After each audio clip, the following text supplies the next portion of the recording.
Bem-vindos a mais um podcast da Confraria do Agro. É um prazer ter você de volta conosco e hoje a gente tem uma convidada mais do que especial. Paula Packer, muito obrigado por aceitar o nosso convite, estar aqui conosco, tanto no encontro presencial, tanto gravando hoje o podcast com a gente. Muito obrigado, viu? Obrigada, Gustavo, pelo convite. Eu acho que essa iniciativa da confraria é sensacional para a gente realmente trocar experiências, fazer network e realmente desdobrar o agro de várias maneiras. Obrigada pelo convite. A gente fica muito feliz por sermos tão empolgados com o agro, encontrar gente assim na mesma sintonia que todos da confraria e ver gente que fala do agro com tanta empolgação. Eu falo sempre que assim, eu poderia ler todo o seu currículo, mas ninguém melhor para ser apresentado que você mesmo.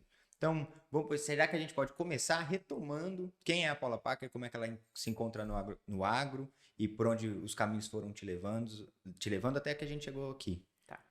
Vamos lá, eu sou Paula Packer, eu sou agrônoma formada na Exalc, fiz mestrado e doutorado em Química Analítica, sou pesquisadora atualmente da Embrapa Meio Ambiente na área de mudanças do clima e atualmente ocupo o cargo de chefe-geral da unidade. Então, essa é mais ou menos um resumê do que é minha vida. Entre idas e vindas, pivotadas de currículo, eu acho que eu me encontrei muito dentro da Embrapa e olhando para a ciência de uma forma que ela chegue no nosso setor, que é muito importante. Eu acho que essa é a grande diferença, muitas vezes, de você conseguir tocar o setor em temas que são de extrema importância realmente para a gente cada vez mais desenhar o agro do futuro. Não, eu adoro a maneira como esse olhar seu que é muito afiado e que consegue conjugar muito bem o que é a ciência hoje, o que ela pode nos oferecer, e não trata como utopia. Aquilo que a gente deve chegar é tratado como um objeto de desejo e a gente tem que melhorar para chegar até lá. Isso é, acho que um ponto muito estruturado do seu ponto de visão que eu aprecio muito. Mas você falou uma coisa muito importante que essa eu não sabia, das pivotagens ao longo da sua carreira. E isso é sempre nunca é muito fácil pivotar. Então, como é que foi? Porque química analítica, eu acho que você tinha um, uma ideia naquele momento que te levaria para um outro lugar e não exatamente onde você está. Como foi isso? Isso aí foi. Eu acho que eu tenho uma personalidade que eu consigo me moldar muito às mudanças. Quando eu fiz mestrado e doutorado, na minha cabeça eu ia ser professora de universidade. Mas foram ao longo dos anos, a coisa acabou indo para outros caminhos. E quando eu passei na Embrapa, literalmente eu vesti a camisa da Embrapa. Então, para mim, hoje, analisando todo esse roadmap, eu acho que eu seria uma professora de universidade extremamente frustrada.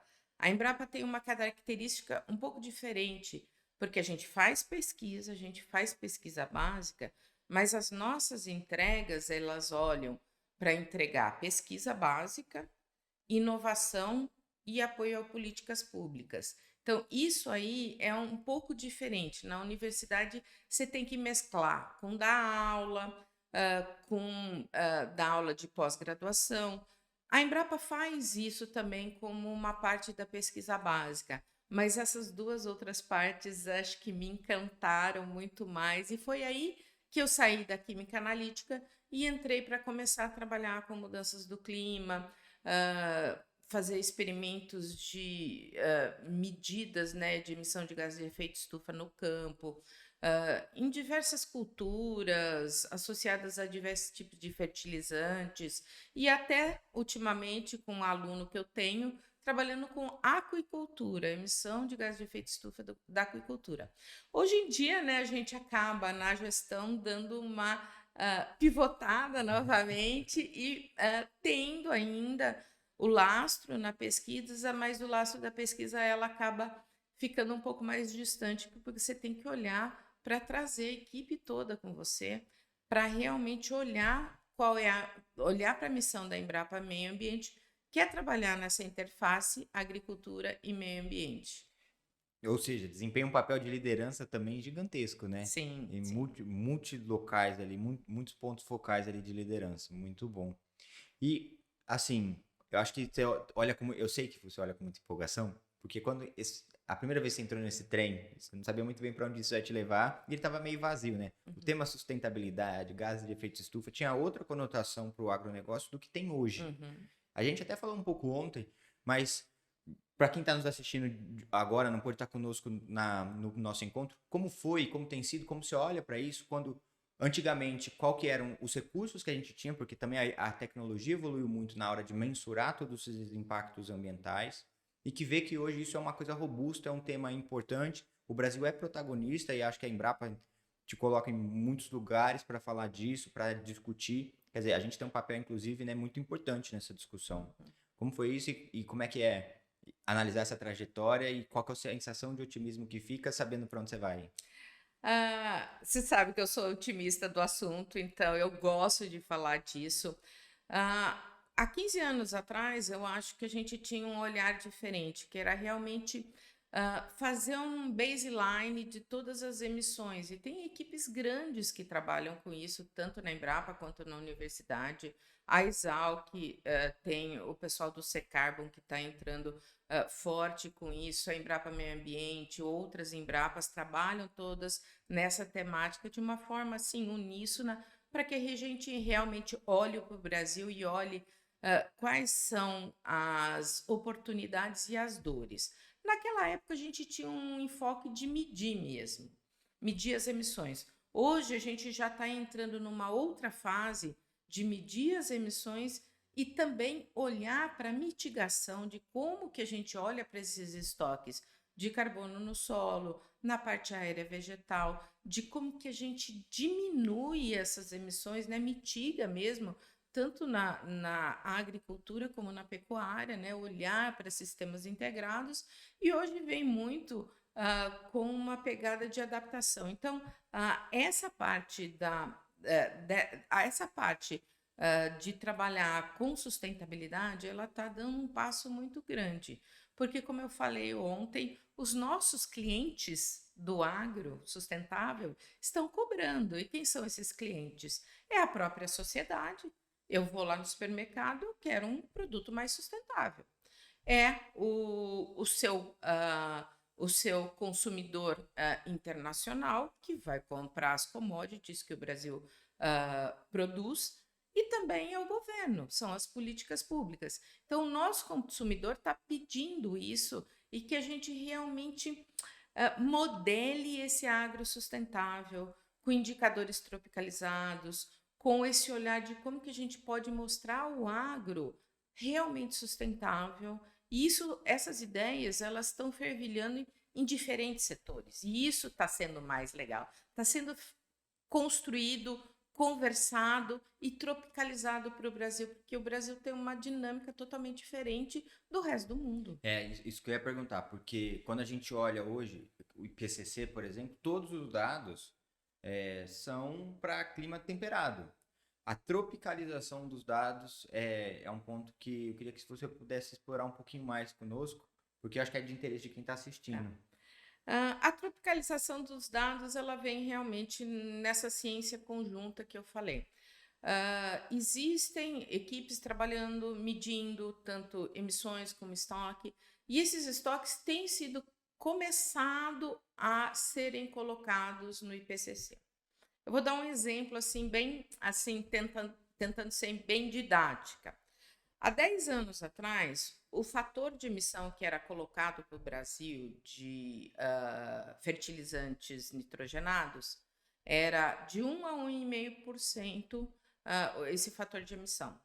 Hoje, baseado em dados científicos, a gente diminuiu esse fator de emissão para meio, 0,7, 0,3. Então, isso aí são as coisas que a gente tem que tropicalizar. Fatores para o IPCC, fatores de índices de sustentabilidade que saem um pouco das emissões de gases de efeito de estufa, que são depositados na FAO. na OCDE. Então, tem uma equipe grande, conjunta, trabalhando com isso. Porque é isso que mostra o quanto o Brasil é ou não sustentável, o quanto a gente precisa ou não colocar a mão na ferida e realmente reverter situações que está na nossa mão. Eu sempre falo que vai ser trabalhoso, mas não é difícil. Eu pedi para você falar disso porque eu, dentro do meu trabalho, que trabalho com compostagem, aquela cadernetinha ali do IPCC com aquelas informações, elas viraram rotina Uhum. dentro da meu exercício ali dentro. E muitas coisas, muitos valores eu olho e falo assim, não me parece razoável adotar um valor tão grande quando a gente conhece, né, sabe do que a gente está falando e olha a nossa realidade aqui tropical. E isso, falo, poxa, do ponto de vista da comunicação, eu vejo que isso é um super aliado, à medida que esses dados, poxa, se a gente tinha 1,5% para o nitrogênio, baixou para meio, quer dizer, a gente está 3 vezes mais eficiente do que a gente estava estimando, ou em comparação com o clima temperado. Eu acho que isso é um grande aliado, inclusive, primeiro que é muito bom do ponto de vista econômico. Nossa remuneração do carbono, à medida que ela cresce, essa estrutura, a gente também pode comprovar ter mais lastro, né, de carbono. E segundo é que isso é um grande aliado nessa questão de convocar as pessoas a participar do nosso time de uma maneira melhor, né? Assim, convidar quem está fora da porteira a integrar, a vestir a camiseta do agro conosco, falar o agro é sustentável, o agro é compromissado, olha aqui a quantidade, eu tenho orgulho do nosso agro porque a gente é eficiente. Então eu gosto muito dessa questão e imagino que hoje vocês têm uma demanda imensa para essa tropicalização, né? Tem uma demanda, assim, pesada, assim, vindo de todos os lados. Que nem eu, também é um comentário interessante, as demandas vêm de todos os lados, mas também a gente está com equipes não, atores de diferentes espectros tentando trabalhar em conjunto. Eu acho que o exemplo mais, assim, desse ano ainda foi a estruturação da Câmara de Carbono ligada ao Ministério da Agricultura. Essa Câmara tem mais de 100 pessoas trabalhando juntos para realmente definir taxonomia, os índices, como que a gente vai construir calculadoras. Eu prefiro falar uma calculadora, mas podem ser que ela possa ser uh, adaptada ou modelada para diferentes tipos de cultura, e é isso que vai acontecer. E também tem uma equipe trabalhando com a parte de finanças. Então, são 4 subdivisões dessa Câmara do Carbono que está todo mundo conversando e está todo mundo interessado em construir junto, porque é a nossa imagem, são os nossos recursos e são os desdobramentos para o Brasil.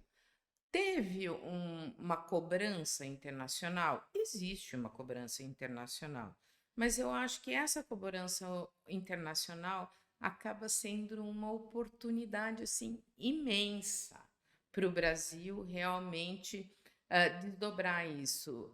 O nosso agro, ele é realmente incrível, ele se adapta, ele se construiu sozinho e ele perpassa governos. Então, isso é muito importante. Ele perpassa governos. Então, ele se construiu, se embasou por ele mesmo. E hoje você vê o setor cobrando do governo, cobrando das instituições de pesquisa respostas. Então, essa conexão é hoje o que a gente tem que mostrar. E é sempre interessante a gente pensar em ambientes complexos, né? Que o Brasil é um ambiente extremamente Puxa. complexo, com 5 biomas, e a gente tem que olhar para soluções integradas. Então, eu acho que é esse o nosso olhar um pouco de futuro. Eu gosto de falar que o setor do agro está cobrando respostas, ele se sente nesse direito, ele tem esse direito, ele se sente assim, porque ele fez a parte dele em muitos desses temas que ele está cobrando respostas, no sentido, olha, eu tenho cumprido o meu papel. Cadê a nossa contrapartida, né? E eu acho que deve ser assim, e muitas vezes eu fomento lideranças do setor privado para realmente cobrar de ministério, do governo, das secretarias estaduais e municipais, para realmente a gente ter essa ação conjunta, fazer essa mudança. Então, a gente, esses tempos atrás, eu estava até comentando com o pessoal da, da FGV, da SRB lá em São Paulo, para cobrar o Ministério de uma maior efetividade do Plano ABC, que é um plano assim extremamente fantástico dentro do Brasil, que é o Plano de Agricultura de Baixo Carbono, para quem não sabe, é um plano extremamente bem desenhado, que dá respostas tropicalizadas e que também vem embasando uma coisa que está agora na boca de todo mundo também, que é a agricultura regenerativa. A agricultura regenerativa nada mais é do que o Plano ABC. Olha só, agora a gente tocou numa ferida. E aí, você falou ontem, falou hoje, agricultura regenerativa.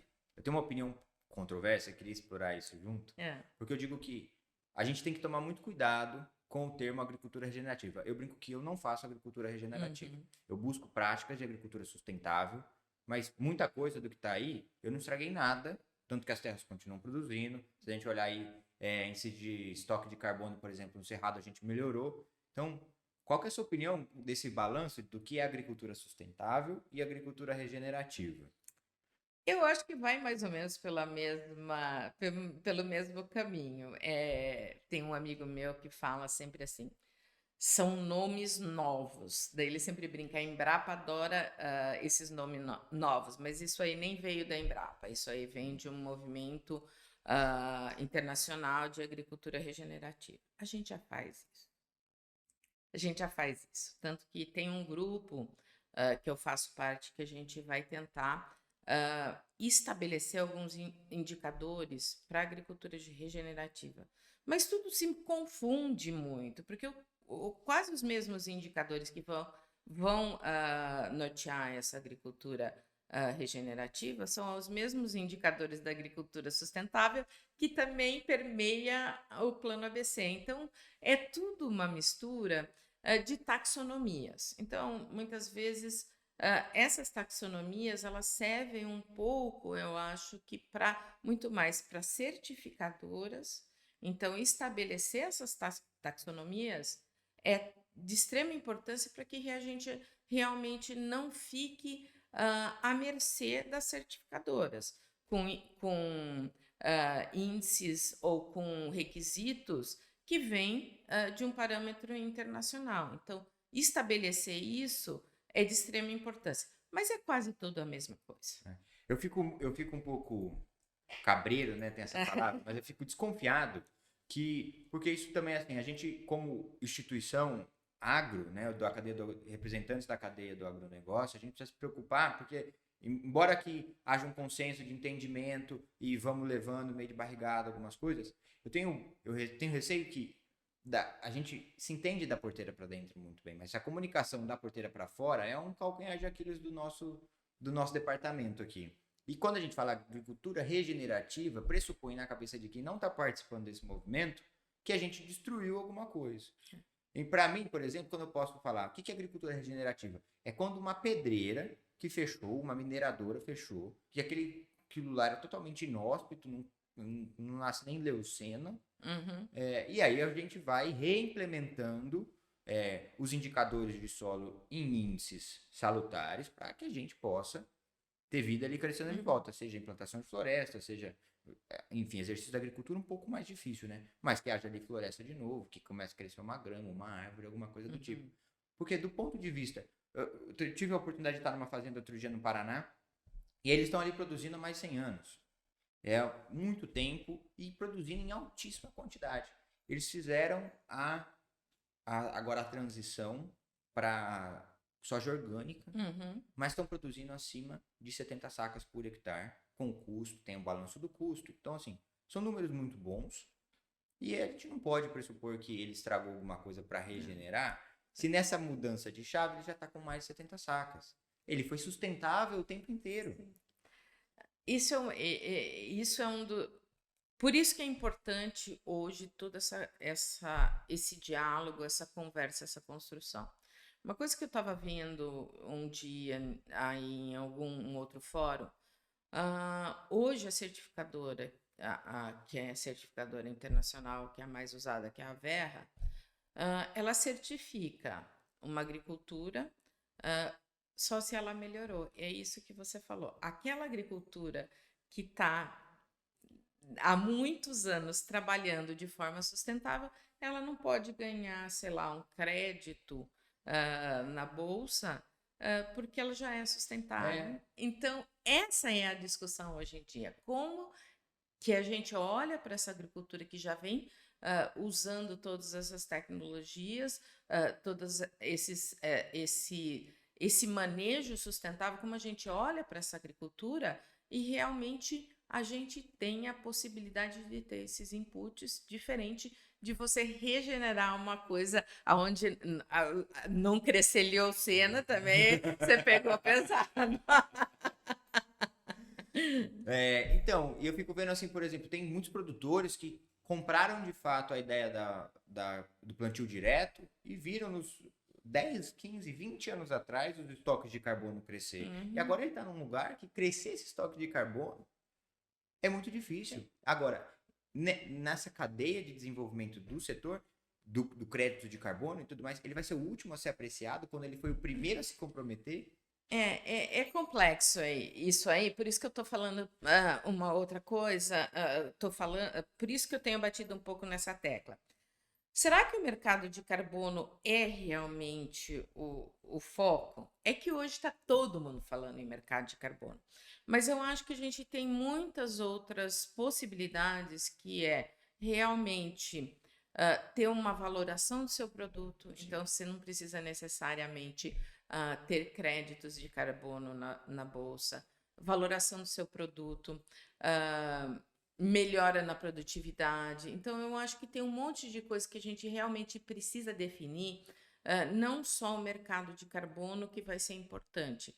Eu acho que olhar realmente para outras possibilidades e sistemas integrados dentro da porteira, eu acho que esse vai ser o caminho da gente olhar, em vez de um mercado de carbono, eu acho que o pagamentos por serviços ambientais vem também aí, créditos de biodiversidade. Então, isso aí é uma coisa que o mercado vai, eu acho que nos próximos 2 anos, se assentar de uma forma que a gente vai ter isso mais estabelecido. E volto de novo na tecla. O plano ABC é fantástico.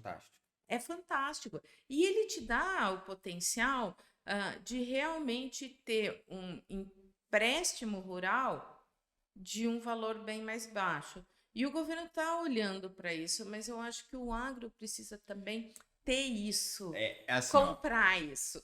O que é bom será copiado. E a gente vê quantas outras instituições não governamentais abraçaram o modelo do ABCDU, incorporaram isso dentro do negócio e hoje dão crédito, utilizam o plano do ABC como garantia, fomentam a implementação das práticas que estão lá descritas para outras atividades. Eu acho importante. E nessa questão do crédito de carbono, e apreciar primeiro quem foi pioneiro, né?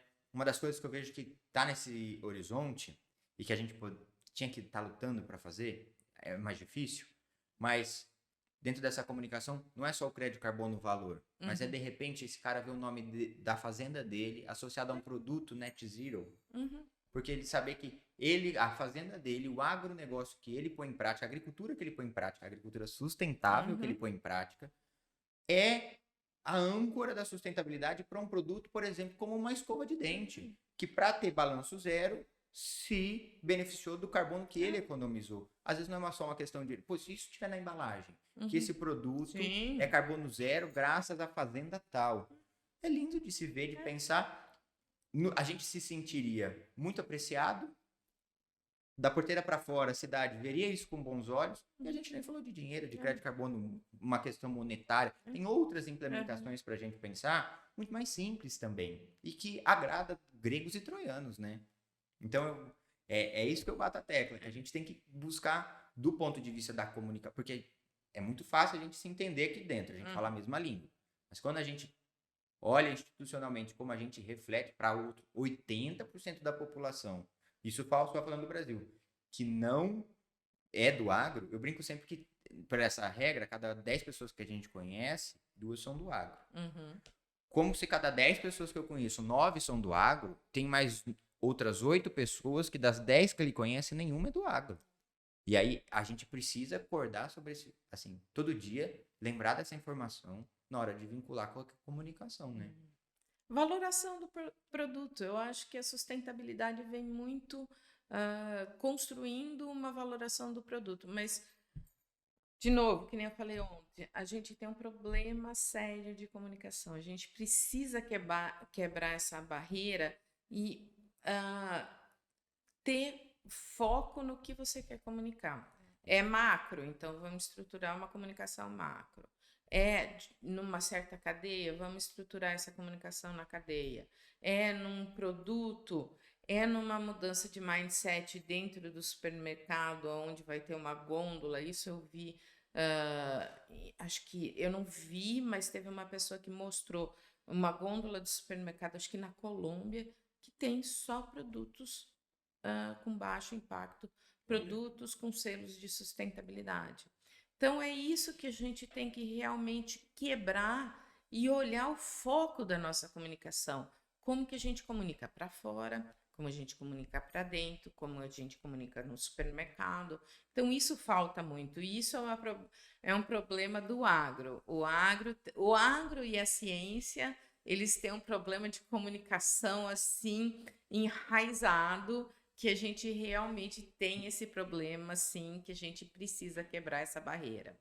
Uma das coisas, você falou, vou fazer até uma propaganda para a Confraria do Agro, quem estiver nessa câmera aqui, presta atenção, que a gente está lançando, inclusive, vamos dizer assim, a gente vai começar a atuar nessa integração entre a ciência e a comunidade do agronegócio, porque muitos papers, né, muitas pesquisas muito boas, são sofisticadas, mas têm impacto simples.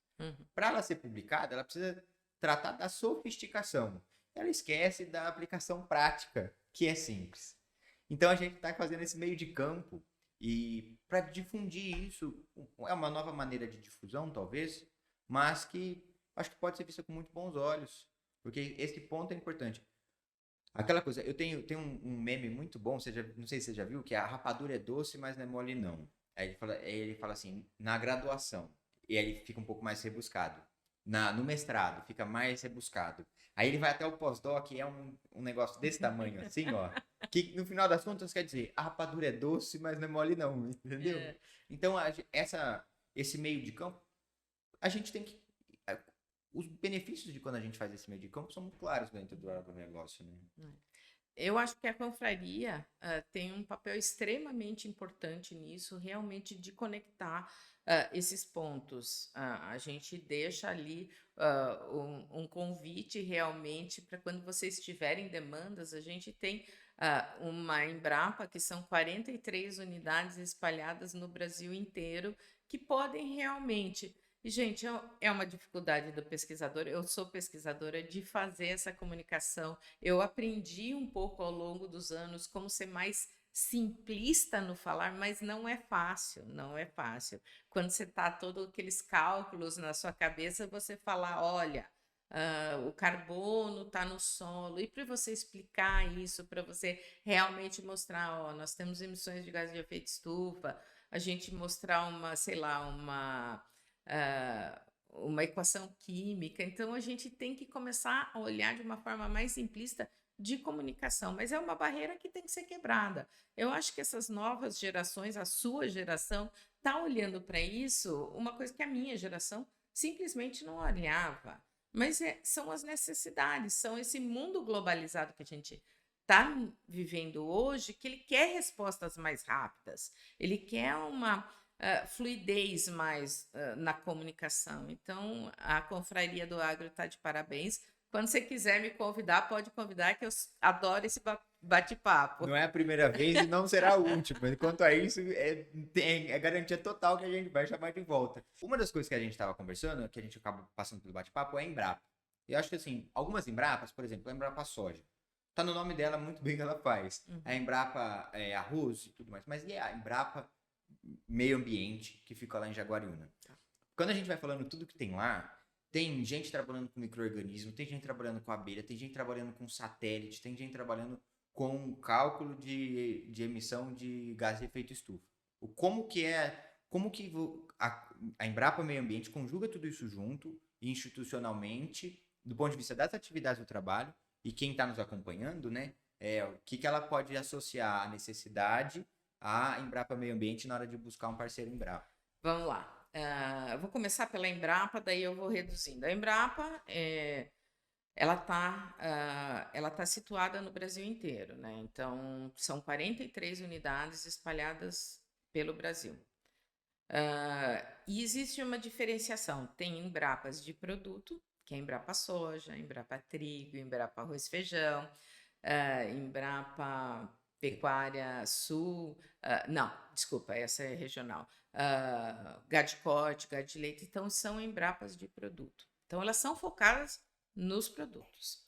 Daí tem as Embrapas que são ecorregionais, Embrapa Semiárido, Embrapa Pecuária Sudeste, Embrapa Pecuária Sul. Então elas olham para a regionalidade, Embrapa Amazônia Oriental, Ocidental. Então, elas procuram dar respostas regionais. E tem as Embrapas que são Embrapas temáticas. Embrapa Meio Ambiente, Embrapa Agricultura Digital, Embrapa Instrumentação, Embrapa Solos. Então, são Embrapas que elas são transversais dentro desse mundo. E como que funciona a Embrapa Meio Ambiente nessa transversalidade e nessa conexão meio ambiente com a agricultura? A gente tem 4 grandes áreas lá que elas se interagem, elas não são fixas assim. Então a gente tem uma área que é de mudanças do clima, mudanças climáticas, uma equipe trabalhando com isso. Avaliação de impacto ambiental, que daí entra a análise de ciclo de vida, pegada hídrica, pegada de carbono. A gente tem uma ferramenta que olha muito para a sustentabilidade dentro da porteira, que chama Apoia Novo Rural. Daí tem o Ambitec. Então, tem uma série de ferramentas que trabalham com essa avaliação de impacto. Daí a gente tem uma equipe que trabalha com bioprospecção e biotecnologia, que é toda a parte que está trabalhando com bioinsumos. Então, tem uma equipe fantástica trabalhando com isso, com bioprospecção realmente de produtos que a gente pode, bioprodutos, bioinsumos que vêm para a agricultura. A gente tem alguns comerciais já com empresas, tem desenvolvimento de controle biológico, então tudo isso está dentro, microbioma do solo, que é uma linha de pesquisa realmente na fronteira do conhecimento hoje. Então, toda essa integração a gente tem nessa equipe. E daí a gente tem uma equipe que é muito maior daí, que trabalha com agora eu esqueci, sistemas agrossustentáveis, tá? Que daí entra com sistemas integrados, ILPF e sistemas agroflorestais. Tem uma equipe que trabalha realmente com agricultura familiar dentro desses sistemas agroflorestais, agroecologia. Daí já tem o pessoal que trabalha com o ILPF mesmo, o ILP. Temos uma equipe bem interessante trabalhando com meliponicultura. O Cristiano eu sempre falo que ele é o encantador de abelhas, ele está sempre na mídia falando disso, ele tem uma paixão por isso, que entra toda na pegada da biodiversidade, que vem aí com os créditos de biodiversidade. Temos pessoal que trabalha com cana, temos pessoal que trabalha com produção integrada, que já não é produção que você olha todo o regramento, principalmente das normativas de utilização de insumos dentro da agricultura. Deixa eu tentar lembrar. Então, aquicultura é uma linha de pesquisa também que a gente tem, equipes trabalhando. Então, a gente tem uma diversidade enorme lá dentro. É o mundo. Assim, ó, minha sugestão para quem está em casa é que volta um pouquinho, esse 1 minutinho de explicação, anota tudo, Embrapa, meio ambiente. Anota todas as coisas, porque quando pensar em qual é o Embrapa, no meio ambiente, a gente tem que ler de novo a colinha para lembrar tudo que está lá. E tem uma coisa muito rica na Embrapa, né? Se você chega na Embrapa Meio Ambiente ou nas outras e fala, eu tô com essa dúvida com quem que eu posso falar, muitas vezes é uma porta de entrada para essas outras 43 unidades espalhadas por esse Brasilzão aí de 5 biomas fantásticos. Olha, e isso é uma coisa que eu posso falar, porque desde a graduação eu sempre fui achando, eu acompanho, eu sou da parte do micro-organismo. Então, desde a minha graduação, por exemplo, o Itamar e a Ieda, que são dois pesquisadores renomadíssimos, sempre responderam meus e-mails, sempre contribuíram com o que podia. É um encontro, é um e-mail, é um encontro presencial, que a gente dá um alô, fala que acompanha, pergunta alguma coisa. Uma vez, eu gosto sempre de mostrar como isso é. Eu vi a Ieda falando de um paper que eu queria muito aquele negócio. E eu falei, eu não sabia que isso estava acontecendo, já tinha dados sobre isso. Eu mandei um e-mail para ela, ela falou, não, esse trabalho não é meu, é do fulano de tal, tá aqui o paper por si só. Se você precisar falar com a pessoa, eu já comuniquei que você pode entrar em contato, mas o contato dele tá aqui. Então isso é uma coisa que mostra, acho que isso é do DNA da Embrapa. E aí, assim, mais organizando as coisas. Para quem tá nos assistindo, fala assim, como que eu posso chegar até a Embrapa? Quais são as melhores? Tem várias formas, mas como que a gente faz para fazer isso? Tanto no CNP, no CPF, mas e no CNPJ também, como a gente constrói essas parcerias com o Embrapa? É, é, a conexão, né, nesses networkings é muito importante, né, que você acaba conhecendo CPF, que também é uma forma bem importante. Agora, se você tem uma pergunta assim muito diferente, tem o saque da Embrapa. Então você entra no saque e o saque acaba sendo direcionado muitas vezes para algum problema. Ah, eu quero um problema, estou com um problema relacionado à soja. Você não vai conversar com o meio ambiente, né? Você vai conversar com a soja.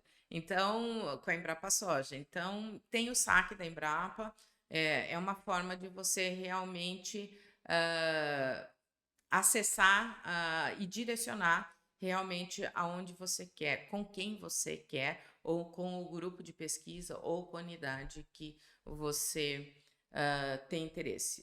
Feiras, a Embrapa está sempre em feiras, então em todo o Brasil as Embrapas elas organizam também as feiras. O AgriShow daqui 2 semanas, nós estamos com o stand lá da Embrapa, agora posso até estar mentindo, mas acho que são 15 tecnologias e são, se não me engano, 7 Embrapas diferentes que vão estar lá, lançando tecnologias, apresentando tecnologias, estão ali para realmente responder perguntas e direcionar realmente essas perguntas, essas dúvidas para a Embrapa que possa realmente auxiliar. Não, o stand da Embrapa eu acho que é parada obrigatória para quem for visitar a AgriShow, porque no meio de tanta coisa ali, às vezes limitado à máquina, tem o stand da Embrapa ali, mostrando novidade que expande essa temática de maquinário, de agricultura de precisão,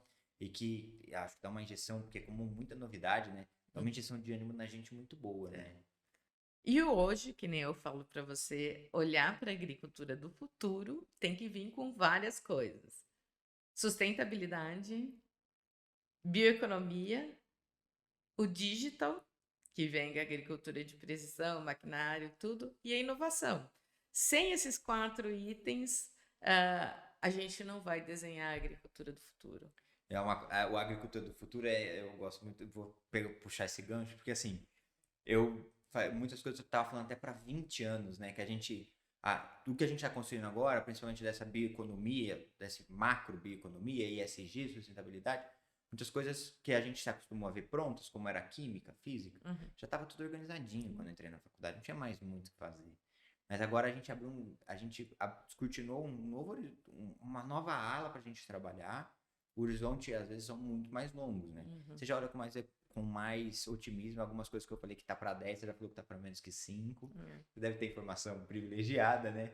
Mas o que a gente pode esperar para nesse meio tempo? E o mais importante assim, o que não vai ser tão fácil na sua opinião quanto a gente pensou que poderia ser? A gente tem, assim, um pouco alguns mapeamentos, é óbvio, embasado no que a gente sabe hoje. Mas eu sempre gosto de fazer esse exercício de olhar daqui a 10 anos, fazer realmente e fazer essa volta do como que a gente pode construir. Quais são as respostas? Lógico que isso muda, pivota no meio do caminho. Adoro essa palavra. Pivota no meio do caminho e a gente tem que realmente reorganizar a rota. Mas eu acho que esses três pontos, né? Sustentabilidade, a bioeconomia e o digital, eles vão embasar realmente essa agricultura do futuro. Pode ser que venha alguma coisa totalmente disruptiva no meio do caminho, e essa disrupção também, ela faz parte desse nosso novo mundo. Mudar é muito rápido hoje. Quando eu fiz faculdade, não tinha nem GPS. Entendeu? Não tinha computador. Lógico que já tinha os primeiros, mas hoje o mundo muda muito rápido e a gente tem que olhar para isso e tentar fazer com que a ciência possa responder muita coisa. Eu sempre voltando nos biológicos, o que a gente falou ontem. Por que o Brasil realmente nos últimos 2 anos deu um salto enorme na parte de biológicos, por dois motivos. Um pela cobrança da sustentabilidade e um por causa da guerra na Ucrânia. Os fertilizantes, você trabalha no campo, você sabe disso. Os fertilizantes teve um ano aí que deram um boom enorme. Então, nisso, a ciência já estava lá. Tem produtos que demoraram 12 anos para estar ali hoje no mercado. Mas teve uma forcinha nesses últimos anos realmente para a gente tirar muita coisa da gaveta que estava sendo estudado. Fora que hoje a ciência está mais rápida, as respostas estão mais rápidas. E aquilo que a gente acreditava quando a gente fez faculdade na química, na física do solo, hoje você olha para a microbiologia do solo. Olha, eu ia falar isso. Não são bons dias para viver o agro, porque ele ficou muito mais dinâmico. Ficou. Eu tava falando outro dia um artigo que eu tava lendo e eu fiquei procurando ele há algum tempo. E porque é o seguinte, no setor sucroenergético, na cana, a gente não adubava a cana-soca com fósforo, porque ele não respondia.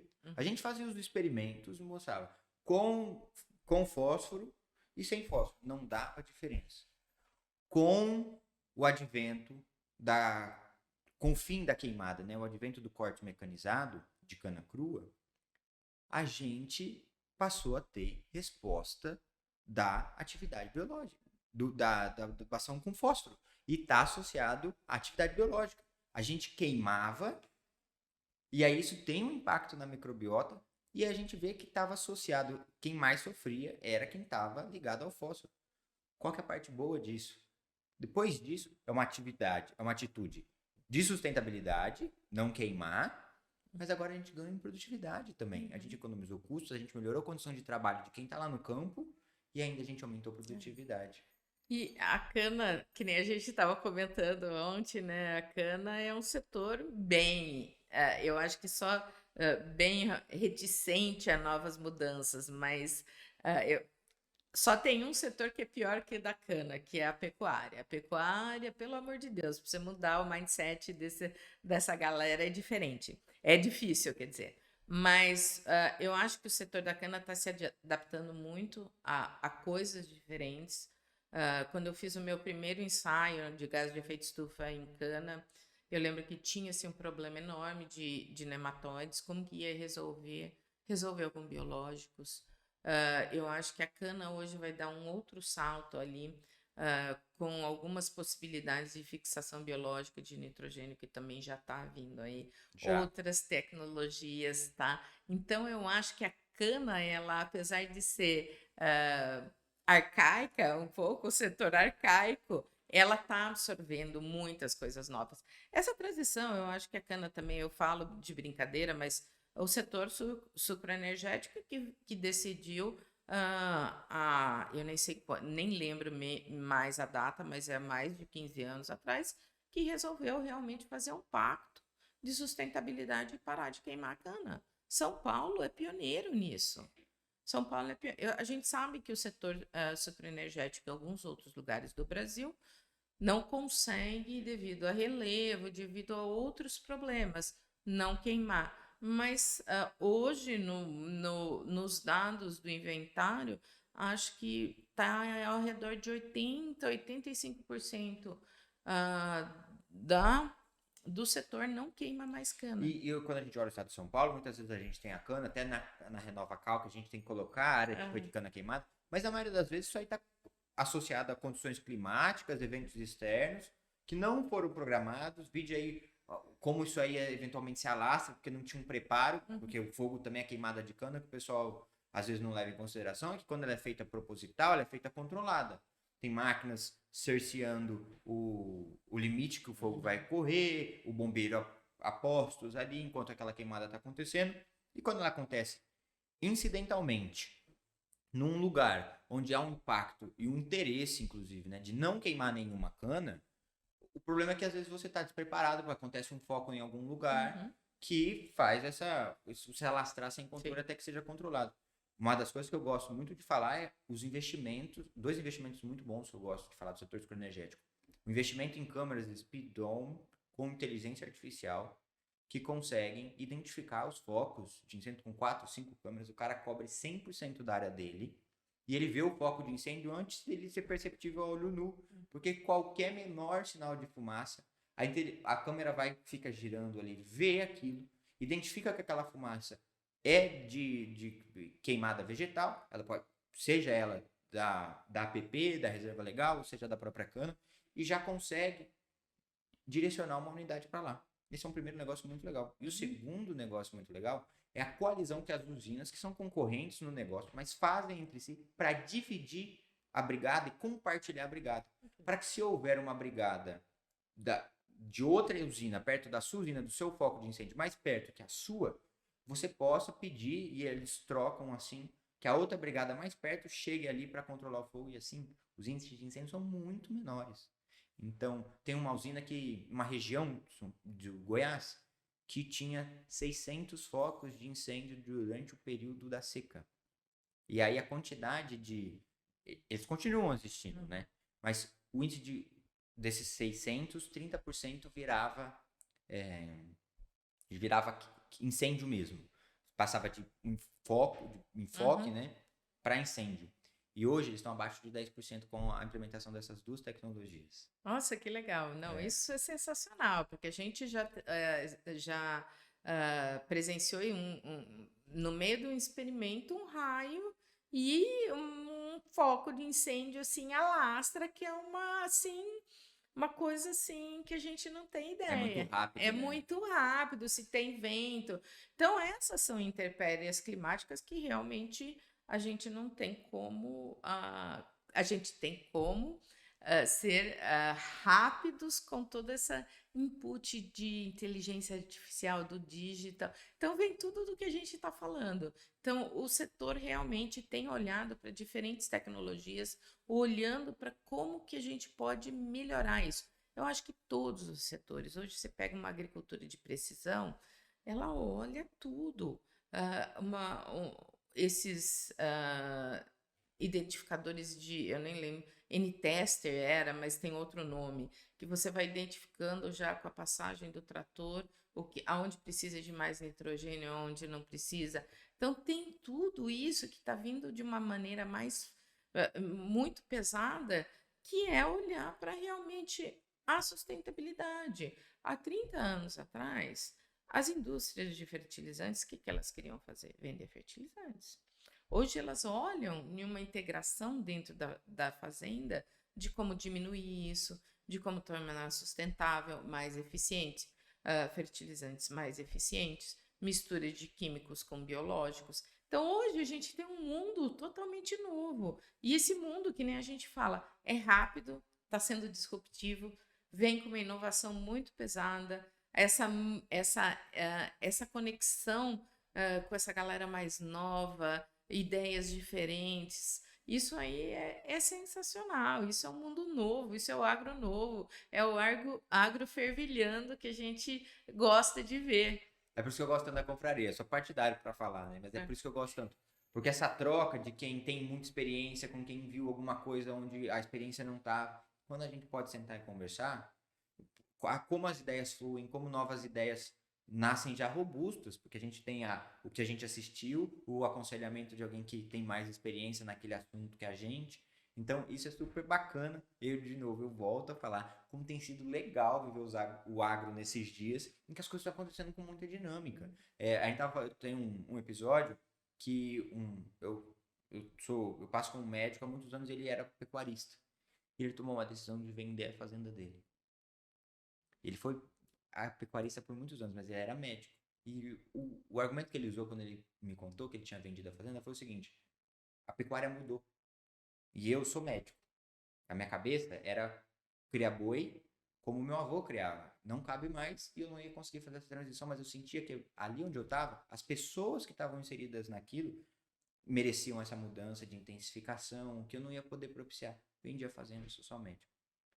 Ou seja, a gente parou de ser visto só como uma atividade de menor valor e a gente vê que tem grandes. A gente estava falando mais cedo aqui com as câmeras desligadas. Como há muito tempo a gente tem bons diretores, bons C-levels no agronegócio que a gente não dava espaço para eles se comunicarem. Mas não só isso. Tem muita gente também que não é C-level, não é nada, é o próprio produtor, num grau de tecnificação, de conhecimento, de implementação de tecnologia que a indústria moderna implementa para fazer um agro cada vez melhor nesses 3 pilares do ESG, né? No social, no ambiental e na governança, né? Que é um nome bonito, importante também para a gente falar da questão do dinheiro, né?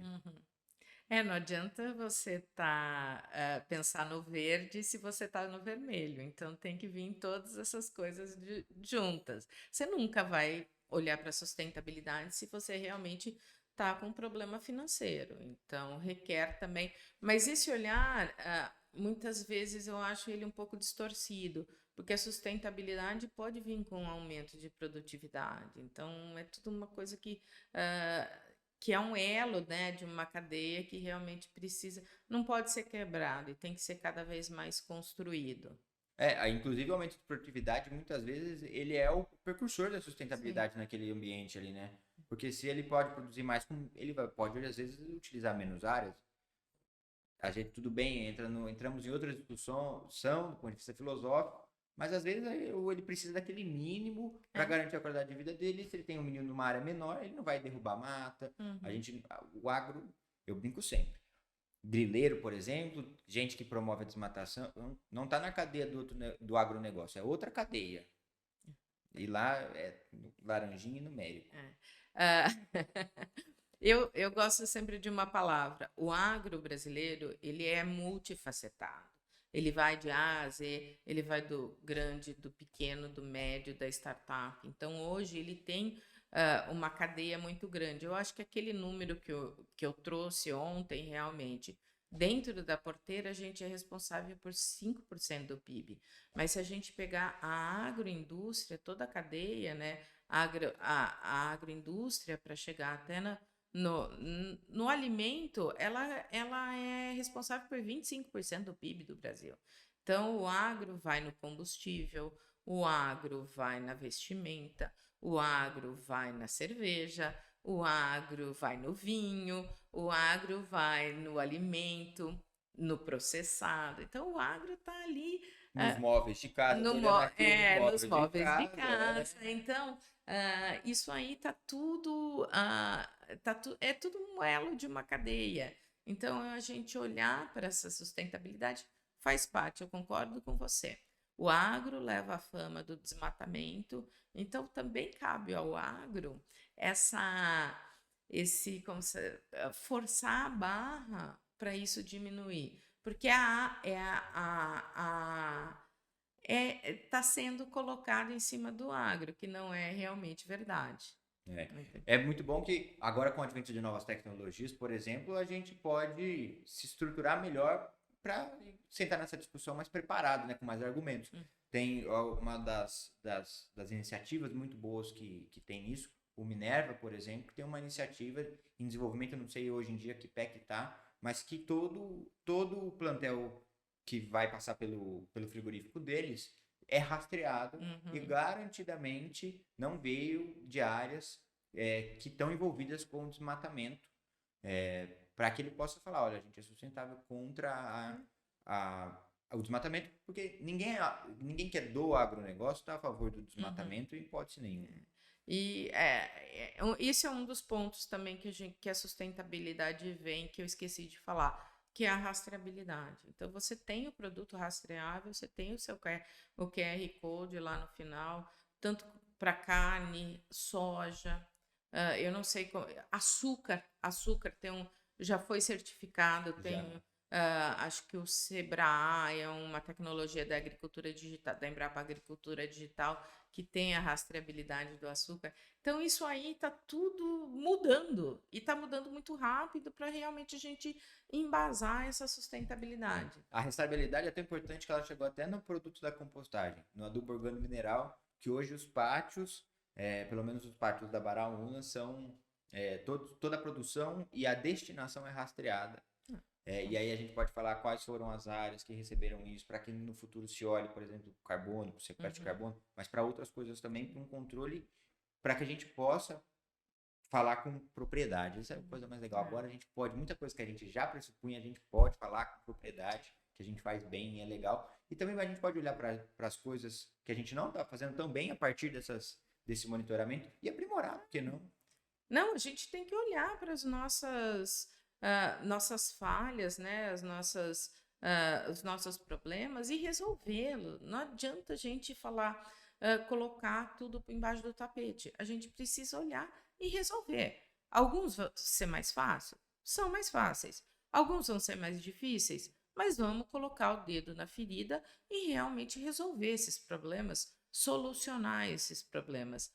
Tem coisas que realmente vão ser mais complexas, mas se a gente continuar jogando para baixo do tapete, a gente vai continuar com a fama de que a gente realmente está no século passado. Então, olhar para as nossas dificuldades e olhá-las como oportunidades de melhoria. A gente desbravou o cerrado, que é um negócio mais difícil que isso. É que a gente tá confortável nesse momento, entendeu? Tem ar-condicionado em tudo.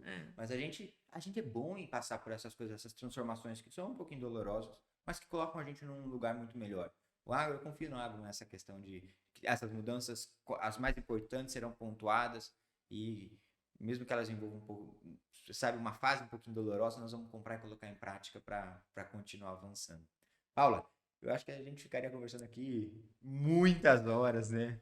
E isso fica, de novo, reforço a deixa para que você volte a conversar conosco. Como é tradicional, eu vou pedir que você dê uma sugestão cultural, seja um livro, um CD, um filme, que você tenha visto aí recentemente, tenha te inspirado. Ixi, agora você me pegou, né? Na parte profissional, eu não estou lendo muita coisa ultimamente, porque a hora que eu chego em casa, eu estou assim um pouco querendo desligar, né, a mente.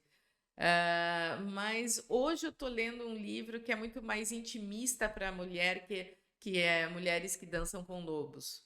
Então eu estou meio que numa fase assim, olhando isso. Acho que é um pouco por aí. Na parte realmente, acho que eu fiz 6 pós-docs, eu não quero ler muito mais. 6 pós-docs? 6 pós-docs. Nossa. Mas a gente tem que, eu acho que nesse mundo dinâmico, a gente tem que realmente tentar absorver muita coisa, olhar realmente para novos caminhos. Hoje eu estou numa fase um pouco mais intimista, olhando como que a mulher pode realmente estar nesse mundo do agro e como que a gente faz essa diferença. Isso está sendo muito enriquecedor e está sendo muito legal, porque eu nunca pensei nisso, cara. Eu nunca pensei. Eu sempre fui desde que eu estou na faculdade, desde que eu entrei na faculdade. Mas essa descoberta de como você pode fazer a diferença está sendo muito legal. Não, definitivamente você tem esse poder, porque assim, a gente vai olhando tudo que você fez. 6 pós-docs, você não tá lendo nada até que provavelmente você acha o 7º pós-doc. E a gente, assim, com certeza você tem um papel inspirador, não só para as mulheres, mas para os homens também que almejam ter uma trajetória profissional semelhante, porque é muito bonita. E você que quer participar, quer estar em contato com a Paula, com mais pessoas, a Confraria do Agro tem bastante coisa legal para você. Tem bastante coisa acontecendo. Mensalmente, os nossos encontros presenciais acontecem em Piracicaba, na maioria das vezes. Mas também, esse ano ainda tem programado Ribeirão Preto e São Paulo. Desde o ano passado, desde 2022, a gente faz um por ano em São Paulo. Então, esse ano tá na nossa agenda. Já tem data marcada para os comitês e para os workshops do segundo semestre. Então, você que nos acompanha lá pelo LinkedIn, aqui dentro do YouTube tem um link para te jogar para essa página com todo o calendário da Confraria do Agro até dezembro. Então, não tem desculpa para não estar conosco e não conhecer a Confraria do Agro. Paula, muito obrigado. E, de novo, fica a deixa para você estar conosco como palestrante, convidada do nosso podcast, participando dos nossos encontros. Gustavo, obrigado. Obrigada, Confraria. E que nem eu falei, é um lugar especial. Você que não conhece, venha fazer parte, venha num dos encontros, porque a riqueza de troca de experiência, pessoalmente, é totalmente diferente. Então, convido você a participar dos encontros da Confraria. Obrigada, Muito Gustavo. obrigado e até a próxima. Até a próxima.